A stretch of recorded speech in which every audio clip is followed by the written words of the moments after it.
শুরু করলাম আমার ছাদ বাগান থেকে। তারপরে খাওয়া দাওয়া, তারপর যে লাইফের বাকি কাজগুলো। তো আজকের ব্লগের মেন কারণ, মানে যেটার জন্য ব্লগটা বানানো, যে কেন আমি কম্পিটিশন খেললাম না, ঠিক আছে? তো কেন খেললাম না, এর জন্য তিনখানা রিজন আছে। একটা তো হচ্ছে সবথেকে বড় রিজন, যে আমার পরীক্ষা পড়ে গেছিলো তার পরের দিনে। তো বাড়ি থেকে কোনোভাবেই যেতে দিত না, ঠিক আছে? এটা একটা বড় রিজন। সেকেন্ড রিজন যেটা, সেটা হচ্ছে যে হঠাৎ করেই এই কম্পিটিশনে কিছুদিন আগে আমার এক দাদু মারা যান। সো আমরা যেহেতু ব্রাহ্মণ, তো কিছু নিয়ম আচার আমাদের খুব মানতে হয়, এবং তার জন্য আমার ডায়েটের অবস্থা একদমই খারাপ হয়ে যায়।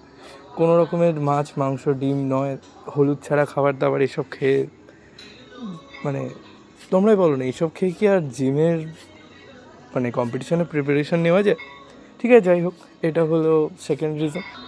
থার্ড রিজন এটাই, যে আমিও ভাবলাম যে ঠিক আছে, এবার যেহেতু পরীক্ষাটা আছে, পরীক্ষা ইম্পর্টেন্ট, সো পরীক্ষা দিকে একটু ফোকাস করা যাক। আর আমি যেহেতু এর আগে কোনোদিন খেলিনি, সো আগে দেখি যে কীরকম কম্পিটিশানটা হচ্ছে, কতটা কী হচ্ছে, একটা মেন্টালি প্রিপারেশন নিই।